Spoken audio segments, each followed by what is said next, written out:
Chapter 1. Young Davy. Davy Crockett was born on August 17th, 1787, in Greene County, Tennessee. In 1787, America was a new nation. Most of the territory was a wilderness. Davy Crockett was born in the wilderness.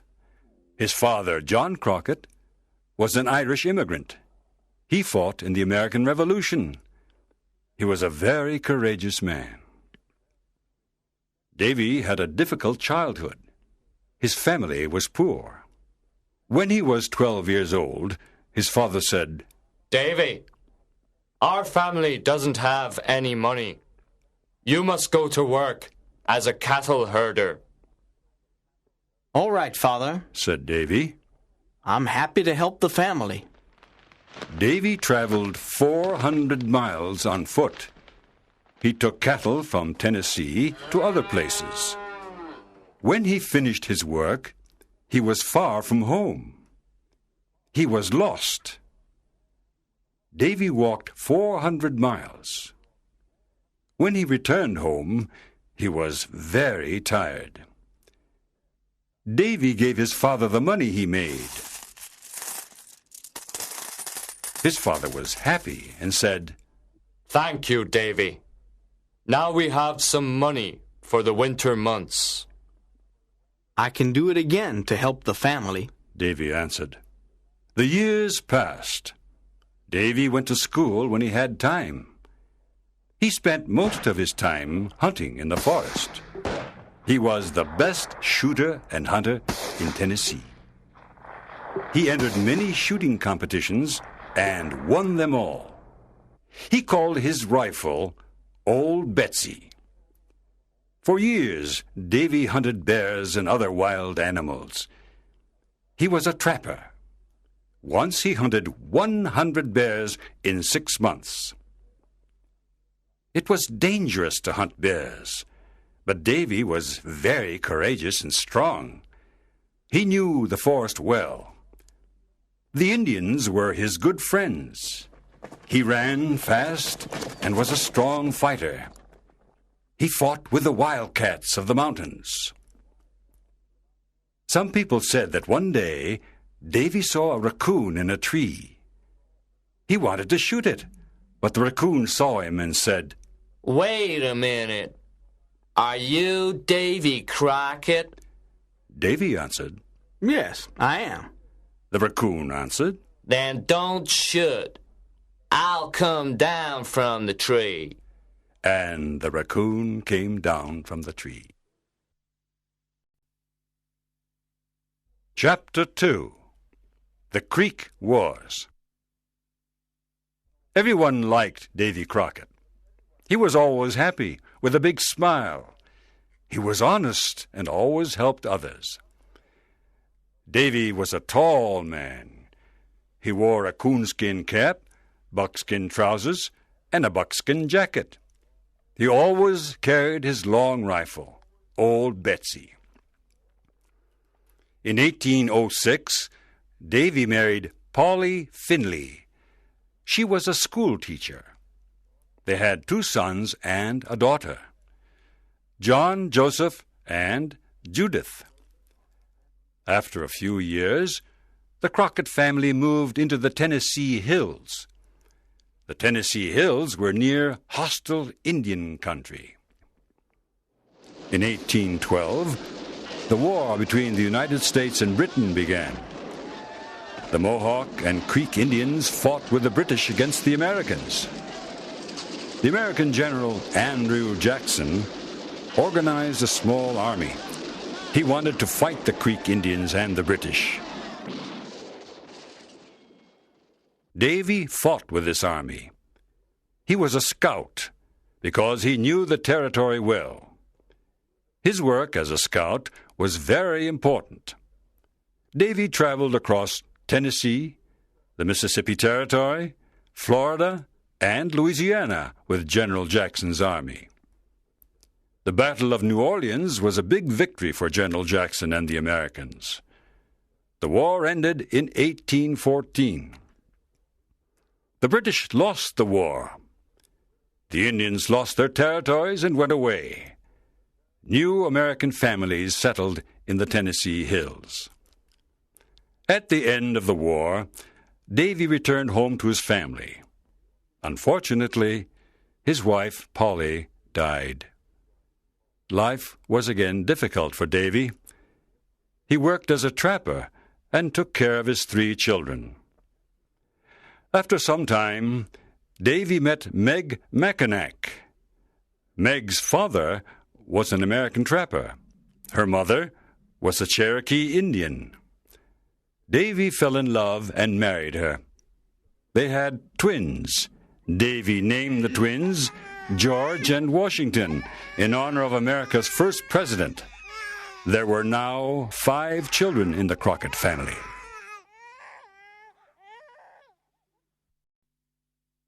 Chapter 3. Davy enters politics. Davy and his big family wanted to live in Lawrenceburg, Tennessee. Davy bought a covered wagon. He and his family put all of their things inside the wagon: chairs, tables, beds, clothing, and many other things. 4 strong horses pulled the big wagon. Davy and his wife sat in the front. The 5 children were inside the wagon. After traveling in the forests and mountains, they arrived in Lawrenceburg. This was their new home. Davy opened a mill. He was a hard worker. His neighbors liked him. Everybody in Lawrenceburg liked him. He became a representative of the town government. He was very popular. People liked listening to his stories about hunting bears and about the War of 1812. They admired his honesty and courage. Davy was different from other politicians. His speeches were never boring. His message was clear. He spoke to the people in simple language. He dressed like them, too. He always wore his coonskin cap and his buckskin trousers and jacket. One day, at an important meeting, he didn't know what to say. So he looked at the people and said, "Today, I am like a man trying to drink water from an empty barrel. I'll tell you a funny story, and then we can go home." Davy soon became a representative of the government of Tennessee. Now he was in politics. He helped his people in many ways. At first, many politicians laughed at Davy because he never wore a suit. After some time, these politicians admired and respected him. Davy was an honest man. Everyone believed what he said. His buckskin jacket had 2 big pockets. In his right pocket, Davy had a bottle of whiskey. When he met his friends, he gave them some whiskey. In those days, it was common to give some whiskey to friends.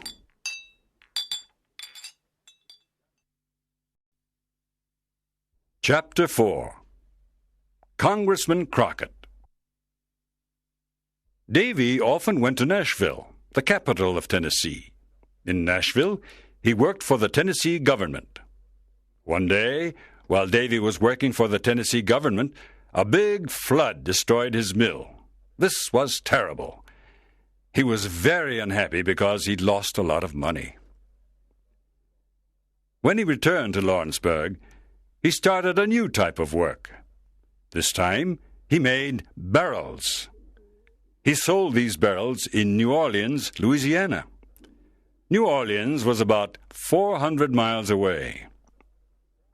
To go to New Orleans, he traveled on the Mississippi River. He had a big boat to carry the barrels. It was difficult to travel on the Mississippi River. There were many dangers. One day, his boat had a bad accident. It began to sink. Davy almost drowned. He lost his boat and his barrels, but he didn't lose his life. In 1827, there was a big election in Tennessee. Davy Crockett became a United States congressman. This was a great honor for him. In the United States Congress, he represented the people of Tennessee. He traveled to Washington, D.C., the capital of the United States. Davy was very happy to be a congressman. He wanted to help his people. There were congressmen who wanted to take land away from the Fox Indians of Tennessee. Davy protected these Indians. He fought against dishonest congressmen. The Fox Indians cannot live without their land. Davy shouted.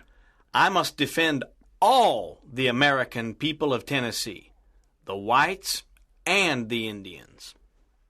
After months of hard work, Davy was not able to help the Fox Indians. The U.S. Congress made a law that took away land from the Indians. Davy was very angry. He hated injustice. In 1835, he left the U.S. Congress. Chapter 5. Texas. In 1835, the Crockett family left Tennessee.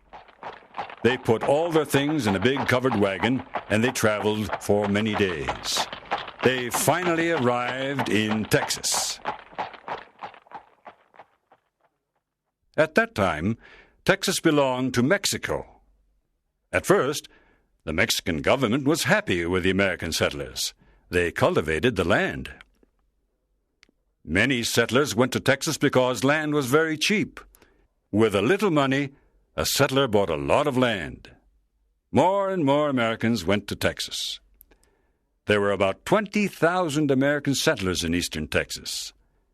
There were only 5,000 Mexicans. The Mexican government did not like this. There were too many Americans.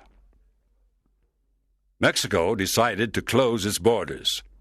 The American settlers were very angry. In 1834, the Mexican general Santa Anna became the dictator of Mexico. He was a cruel man. He sent his soldiers to the Mexican border. He did not want the American settlers to enter Mexico. By 1834, there were more than 30,000 Americans living in Texas. They wanted Texas to be an independent American state. They did not want to live under a cruel Mexican dictator. Davy and his family now lived in Texas. They were happy in their new home. They wanted the independence of Texas, too. One day, Davy heard that the Mexicans wanted to attack Fort Alamo. The Alamo was a Spanish church and fort near San Antonio in western Texas. There were Texans and American soldiers at Fort Alamo. There were also women and children at the fort. War was in the air. Davy knew he must fight for the independence of Texas. Chapter 6. Fort Alamo. Davy asked other American settlers to go to the Alamo with him. Few men wanted to fight, but this did not stop Davy. He and 15 men decided to go to the Alamo. They were ready to fight the Mexicans. There were 112 men at the Alamo. Colonel William Travis of the U.S. Army was the commander. William Travis was a young colonel. He was only 27 years old. He was a lawyer. He entered the U.S. Army to fight for the independence of Texas. One day, Colonel Jim Bowie and 30 men arrived at the fort. Jim Bowie was a tall, strong man. He was a hunter and trapper. Good evening, Colonel Travis, said Colonel Bowie. I have a message for you from General Sam Houston. Here is the letter. Colonel Travis opened it. He read it aloud. You must destroy the Alamo and come with my army. General Santa Anna will attack the Alamo soon. General Sam Houston. What? Said Colonel Travis. I don't want to destroy the Alamo. I want to defend it. Colonel Bowie said, "We cannot defend the Alamo. We must have more men." In February 1836, Davy Crockett and his men arrived at the fort. Colonel Travis was happy to see them. He asked Davy and his men to defend the Alamo. "We don't have many men," said Colonel Travis. "We must ask for more soldiers. I am sending a messenger to General Fannin. He can send us more soldiers." Davy said, My men and I want to defend the Alamo. We are hunters and trappers. Our long rifles can shoot at a great distance. Davy Crockett and Jim Bowie became good friends. Together they repaired the walls of the fort. They cleaned the rifles and the cannons. They were ready for the battle. Chapter 7. The Red Flag. One morning a messenger arrived. I have a message from General Fannin. He is very sorry he cannot send any soldiers. You must leave the Alamo now. General Santa Anna is near. You are all in danger. "We don't want to leave the Alamo," said Jim Bowie. "We want to fight for the independence of Texas." "How many soldiers has General Santa Anna got?" He's got about 4,000 soldiers, said the messenger. Colonel Bowie looked at Colonel Travis. "We must speak to our men," said Colonel Travis. "Yes," said Bowie. "we must speak to them." Colonel Travis called his 187 men. He said sadly, "General Santa Anna is coming to attack us. He has about 4,000 soldiers and lots of ammunition. We have only 187 men and little ammunition. We have little food and water. Remember, there are women and children in the fort." Then he marked a line on the ground with his sword. "Those who want to fight for the independence of Texas, cross this line. The others can leave the fort and go home." There was a very long silence. Davy thought about his wife and his 5 children. Then he thought about the independence of Texas and the American settlers. He thought about a new American state, Texas. All the men crossed the line. These men wanted to defend the Alamo. These men wanted an independent Texas. On February 23, 1836, General Santa Anna and his army arrived. He sent a messenger to the Alamo. He wanted the people in the Alamo to leave. The men in the Alamo answered with a cannon shot. They did not want to leave. They did not want to return to the United States. General Santa Anna was furious. He showed a red flag. The red flag meant no prisoners. He wanted to kill everyone in the fort. On February 24, 1836, General Santa Anna's army attacked the Alamo. The Mexicans had an enormous cannon. It shot a cannonball that damaged a wall of the fort. Davy said, We must destroy that cannon. It can destroy the walls of our fort. That night, Davy and Jim Bowie left the fort. They went to the Mexican camp. Everyone in the camp was sleeping. Davy and Jim silently passed behind the 2 Mexican guards. They put mud and stones in the enormous cannon. Then they returned to the Alamo. The next morning, the Mexican army used the cannon. It exploded. The Mexicans were very surprised. Their enormous cannon was destroyed. The men in the Alamo killed many Mexican soldiers. The Mexican army attacked many times during the day, but the Texans and the American army defended the Alamo. Chapter 8. The Massacre. The days passed. The battle continued. There was little food and ammunition. The men in the Alamo fought courageously. Nothing stopped them. After 12 days of fighting, General Santa Anna sent all of his army to attack the fort. On March 6th at 5 a.m., the Mexican bugles played the Degüello. The Degüello was a war song. It meant death for everyone. Women and children at the fort were tired and afraid. The situation was desperate. The men at the Alamo heard the Degüello. They understood the message. General Santa Anna's army attacked the fort from all sides. It was a terrible battle. Everyone was shooting. Cannonballs were flying. A lot of men were injured. Some men were killed. Davy and the other men defended the fort.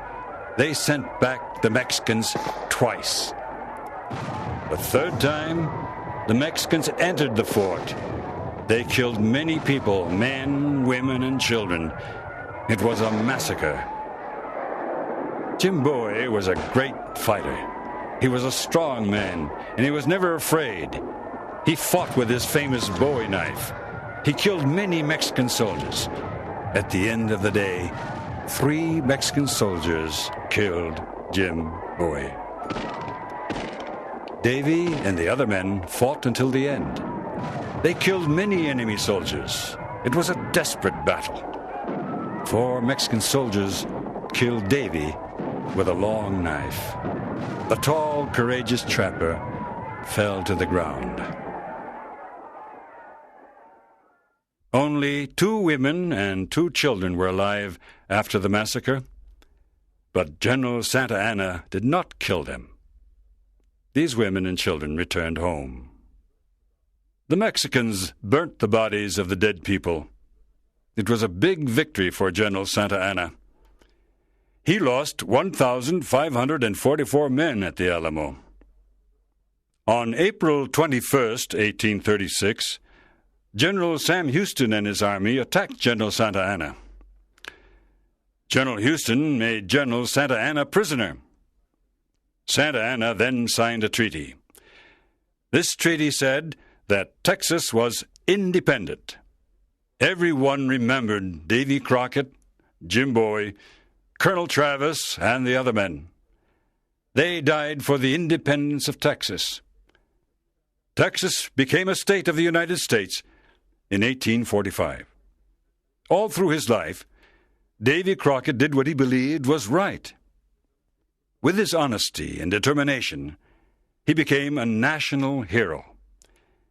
Davy Crockett was the perfect example of the American free spirit. In his life story, Davy wrote, I leave this rule for others when I'm dead. Always be sure you're right. Then go ahead.